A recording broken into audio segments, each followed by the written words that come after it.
very happy to be here. Louis is right, he's been asking me for a long time. So I was invited to speak, and it's an incredible honor. I was way too nervous, so I didn't say yes, I didn't say anything. And then Dave Elkins contacted me, who is a past president. I think he was president twice of Division 32, and he used his subtle powers of persuasion as a mentor from my grad school days. So thanks to Dave, I'm here. And again, thanks for having me, thanks for inviting me. When Louis told me a few years ago what he wanted to do as president of Division 32 and what some other folks who are close to him wanted to do with their president time with Division 32, I got really excited. My entire career has been focused on diversity issues, and I call it diversity, one could call it social justice, we could call it whatever we want to call it. But that's really been the focus of my entire career, really the focus of my whole life, and I don't see that changing. So it's a really perfect time for me to be here. In line with what Louis and others are hoping to do with this conference and with other time with Division 32, I wanted to share what one of my interns told me years ago.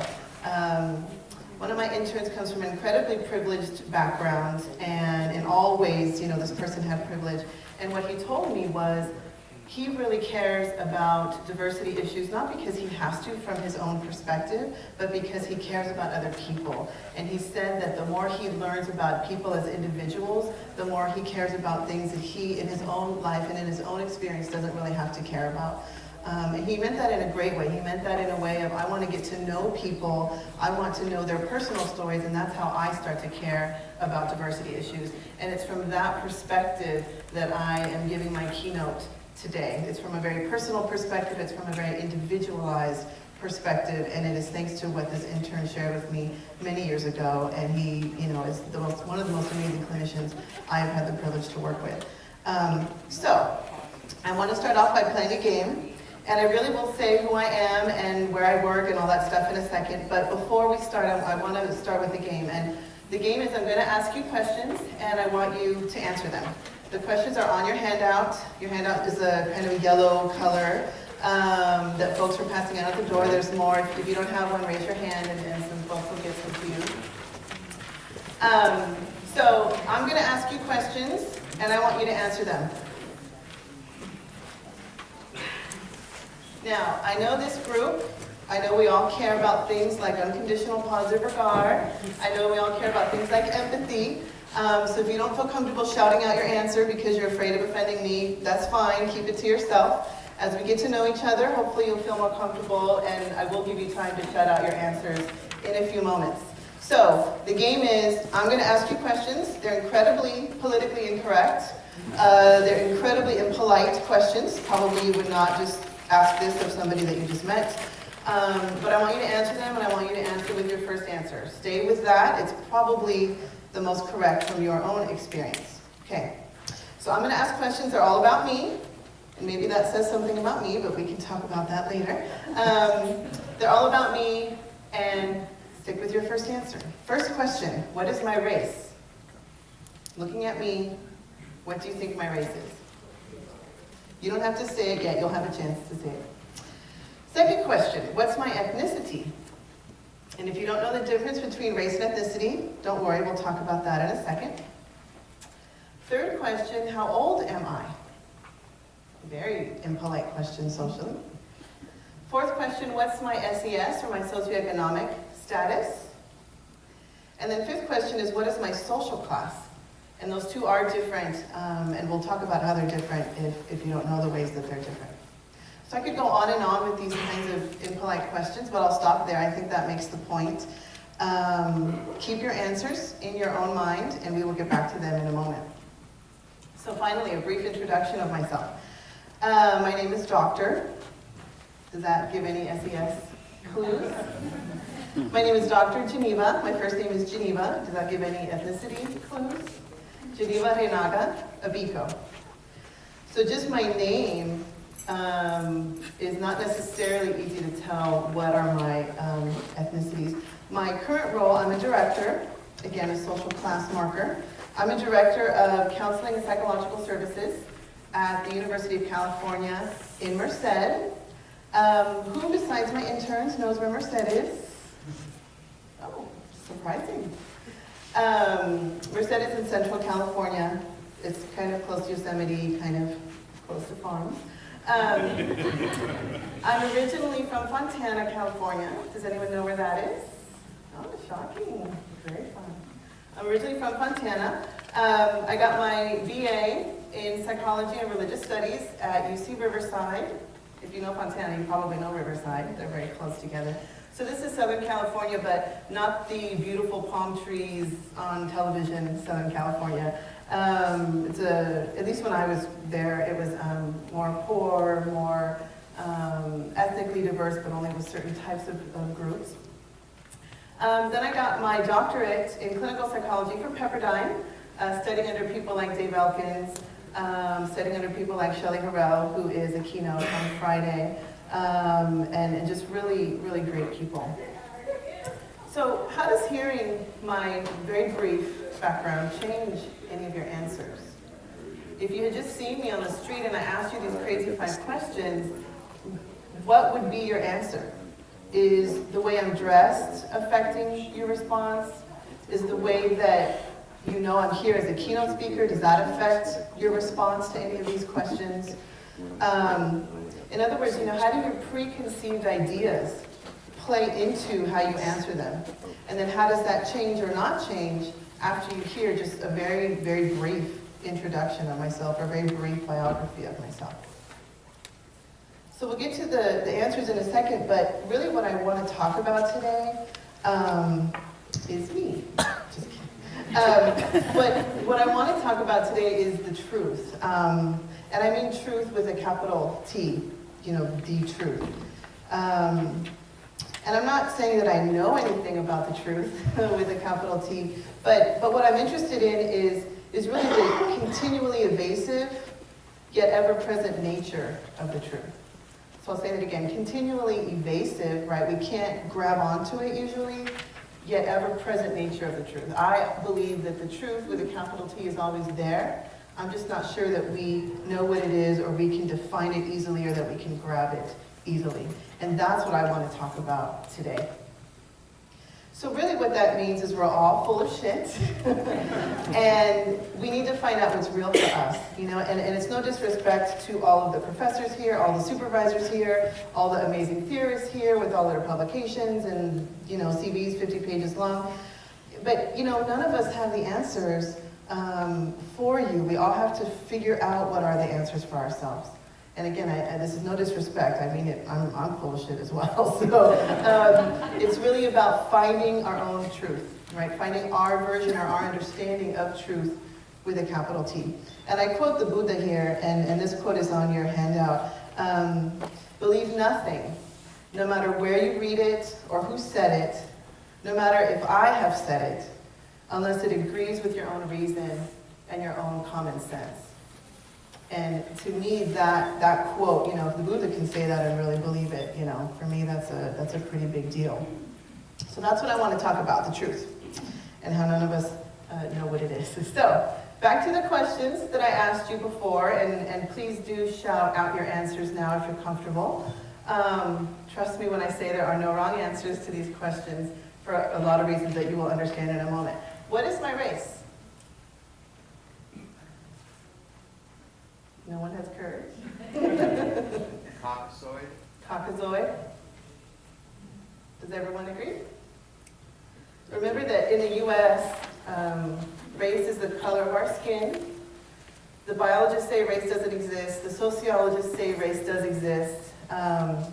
In U.S., as of 2000 census data definitions, I would be called Caucasian or white. I don't personally see how white is a race. I think that's a color, but we can talk about that later. I actually was black for a while, and I'm Asian every now and again, but we will talk about that as well. Okay, so my race, white, Caucasoid, Caucasian. What's my ethnicity? Now remember that ethnicity is one's country of origin, or perhaps their family's country of origin. So when I say what is my ethnicity, I'm saying where am I from, or where is my family from? And this is my favorite question, so you will not get this wrong. What's my ethnicity? And people who know me aren't allowed to answer. American. Latina? Okay, I heard American. Other ideas? I probably shouldn't have said my name correctly. That probably gave it away. So I am all of the following in no particular order. Mexican, indigenous Mexican, and yes, those are two different things. We also have Spanish blood in my family, and that is very different from Mexican, and then also Danish blood. I have also been Greek, Italian, Persian, and Indian, but we will talk about that later as well. Third question, what is my age?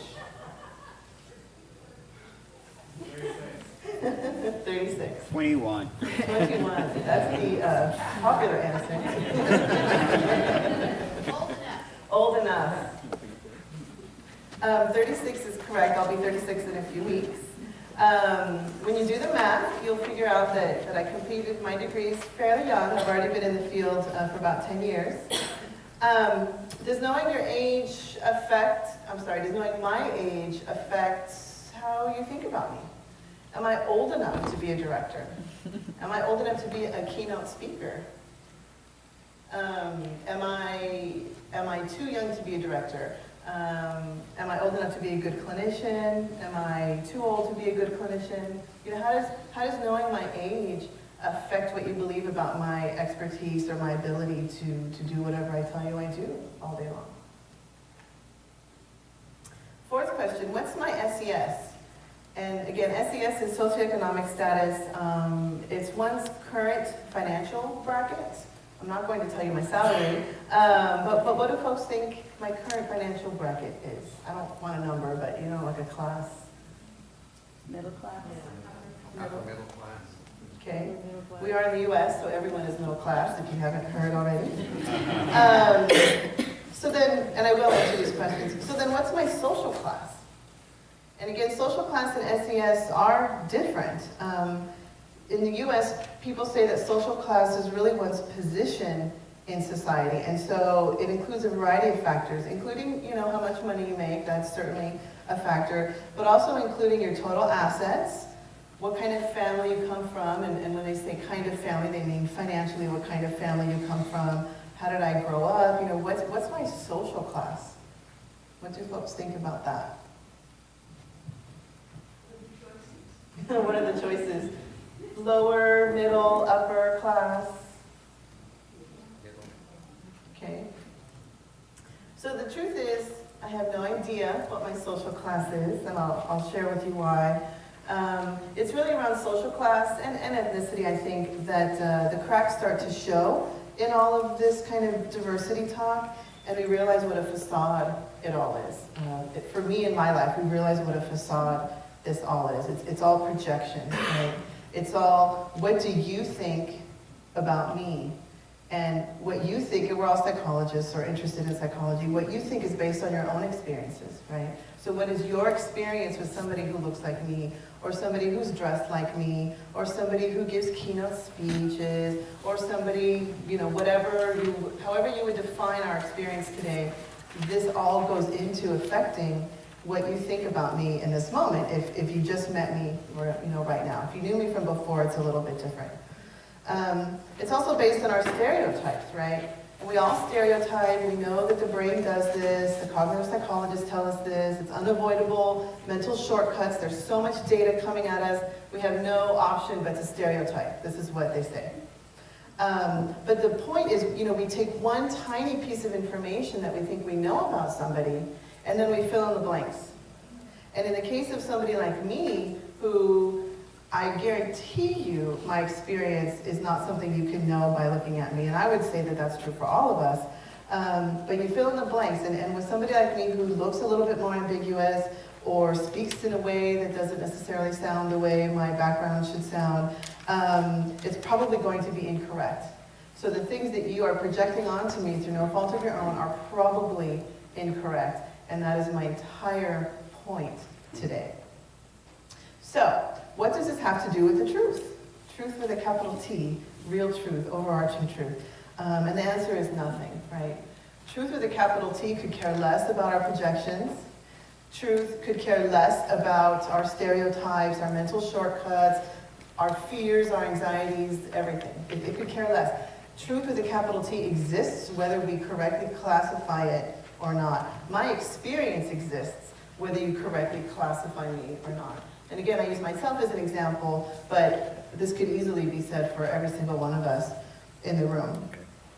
So the truth with a little t, the truth is I was born to a very poor Mexican immigrant mother and a moderately poor white father in Fontana.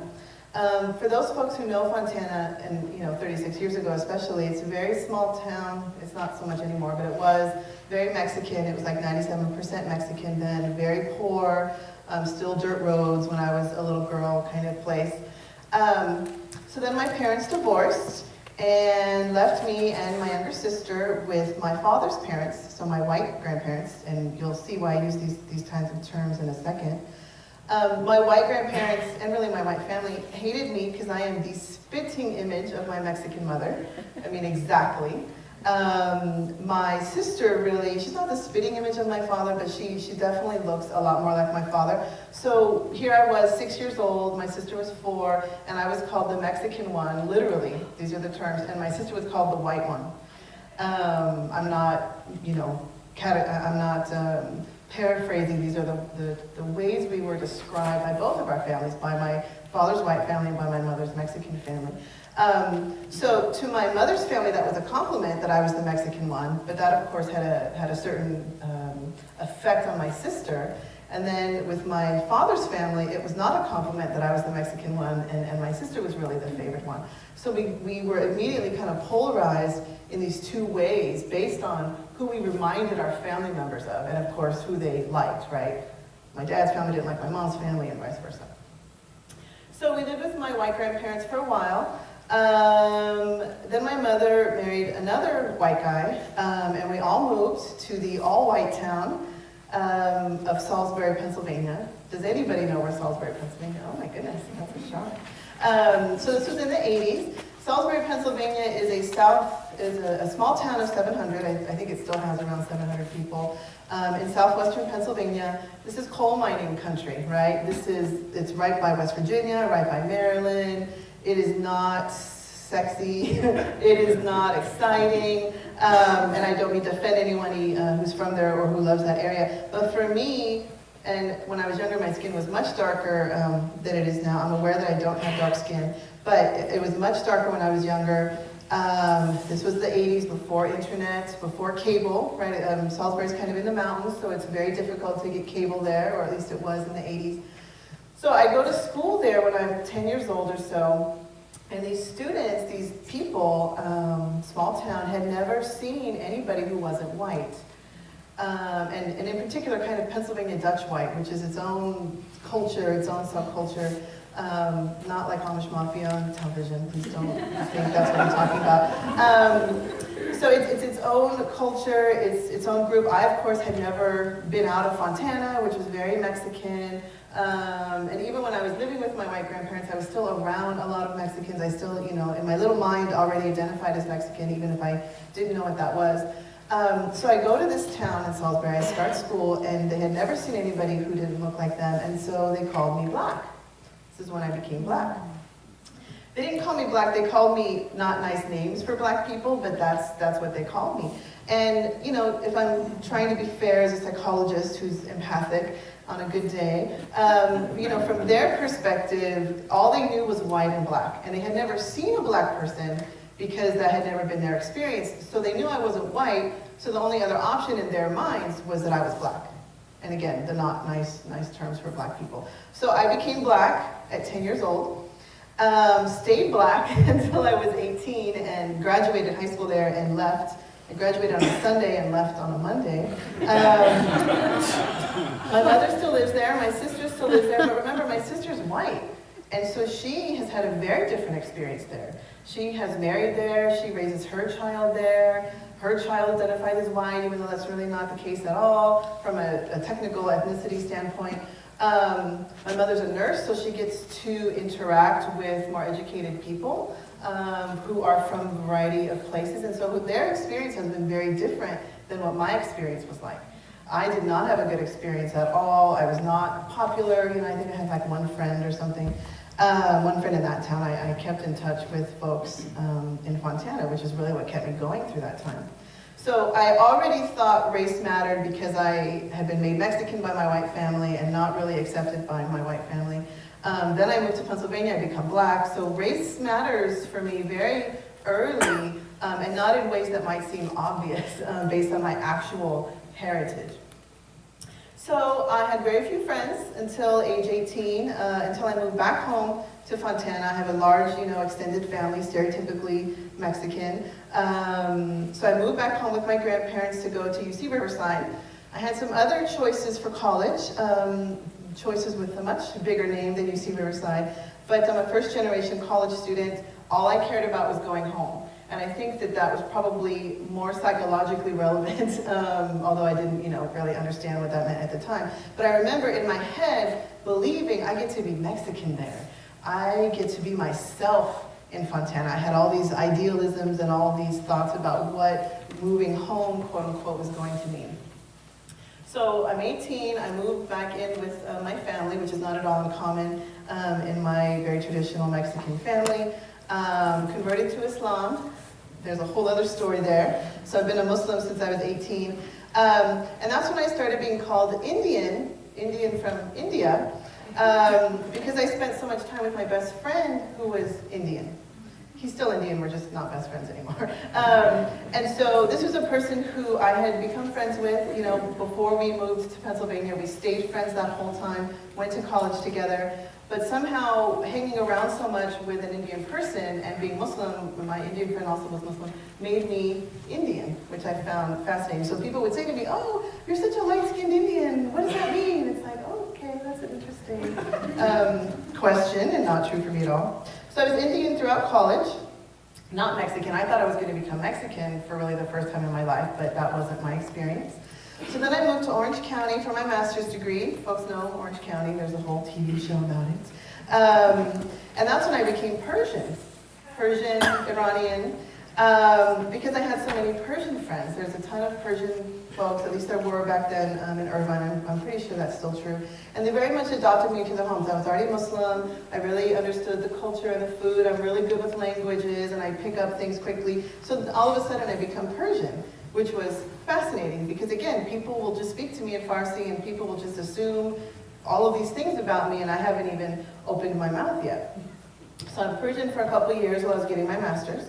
And then I went to LA and studied with my doctorate at Pepperdine University's campus in Los Angeles. And really that was the first time I could be myself. So by now I'm early 20s. This was the first time that I really was even open with people, that I was half Mexican, half white. I don't really say that. This is the first time my interns are hearing this, and they've been working with me for 6 months. I don't really identify in that way. I very much identify as Mexican for a lot of reasons, and apparently, this was imposed on me when I was 6 years old. But at Pepperdine, I could be myself, and I really think fabulous professors, humanistic professors like Shelley Harrell and Dave Elkins and Daryl Rowe, and I could go on. I loved Pepperdine and had a great experience. But it wasn't until, I started there when I was 21, 22, 23, I think I was 23 when I started my doctorate. That was the first time I was really able to be myself. And it was only with the humanistic types. It wasn't with everybody. So that utopia where people saw me for who I truly am didn't last very long. I eventually went to internship, and I won't share where I went to my internship in a public forum because it was not a good experience. I learned a lot. I certainly learned a lot about psychology, but I also learned how quickly people wanted to tokenize me. And tokenize, for those who don't know this term, it really means, oh, I need some diversity over here. You look diverse, let me hire you, and now I don't have to do anything else because I hired this one diverse person. Usually folks are tokenized around racial lines, but it can be anything. It can be sexuality, it can be gender, it can be anything. So that really started for me on internship, and it has stayed. I hope it's not true in my current position, but there are certainly moments in all of my positions where I have felt tokenized, whether or not that was true. So what does all of this have to do with the truth? Truth with a capital T, and I would argue that this has everything to do with the truth. I would argue that my entire life, people have been placing their own beliefs and ideas onto me. And I understand that my physical appearance is ambiguous. I understand, that when I speak, you probably don't know that I'm not a native English speaker. You probably can't tell all of my ethnicities and things like that. But the kind of effects on a person of never being understood for who they are, or always for people projecting incorrect things onto them, it gets tiring, And I would say that it's not only because my outside appearance might be ambiguous. I think it's tiring whether it's ambiguous or not. People not knowing us and people just assuming they know something about us based on how we look is really exhausting. And I would argue it has very little to do with what is truly true about a person and how that person really identifies from their own perspective. And maybe there's congruence there. Maybe what you see, maybe you're psychic, maybe you just know somebody's identity and you're right, and that's, possible. But maybe you're not right, and maybe you're not psychic, or maybe you're only 50% psychic and the rest you got wrong or something, okay? So my point is that when people are always projecting all of this onto us, we can't be ourselves. Or we have to overcome somebody's idea of us before they can allow us to be ourselves with them. And we know this, right? We know how hard it is to develop a relationship with folks, how important empathy is, how important time is to the process. But my point is that when people who are in power, especially over us, tell us who we are, that's a limiting situation. And that you're not as likely to know who a person truly is if you are so convinced that you're right. Whether it's based on how they talk or how they look or how they sound or anything like that. And that to me is what I don't want to happen, because that has nothing to do with truth, with a capital T. So, the way I define myself changes over time. If you ask me really how I identify myself ethnically, I will tell you that I identify as a person of color. That's one of the reasons the title of my talk is Psychologist of Color instead of Mexican Psychologist. People don't like that when I say I'm a person of color. They say, but your skin is so light. Or what does that mean, of color? Are you colored? I thought I wasn't supposed to use that term. And I don't know what to say when you tell me you're a person of color. So if they press me and they keep on, I'll say, okay, I'm Mexican. I don't ever say that I'm half white, because really that's not part of my identity. I don't feel half white, but technically, we had some study or some test that could prove it, then I would be half white. I'm not really sure what white means, because there's a lot that goes into that, but that really is a whole other conversation. I've certainly picked up other titles along the way. Now I'm a doctor, been a doctor for a while. Now I'm a director. I'm getting used to that title. But really what I'm interested in, if you really want to know, is truth and spirituality. For me, truth is a spiritual enterprise. And I shared with you my religious identity, but my whole spiritual identity is a big thing that really doesn't have one word to it. But when people hear that I'm Muslim, they're like, but you're Mexican. Those two don't coexist. And they actually do. I'm not the only Mexican Muslim on the planet, but it is not the stereotype of Islam that you see, especially after 9/11. But even before 9/11, that was the truth. I identify as a healer, or I aspire to be a healer. That's really why I got into psychology, and for me, that's a spiritual enterprise. Am I allowed to be a healer and a director? Director is a very administrative role, right? It's an important role, but it's not really a healing role. It's a policy role.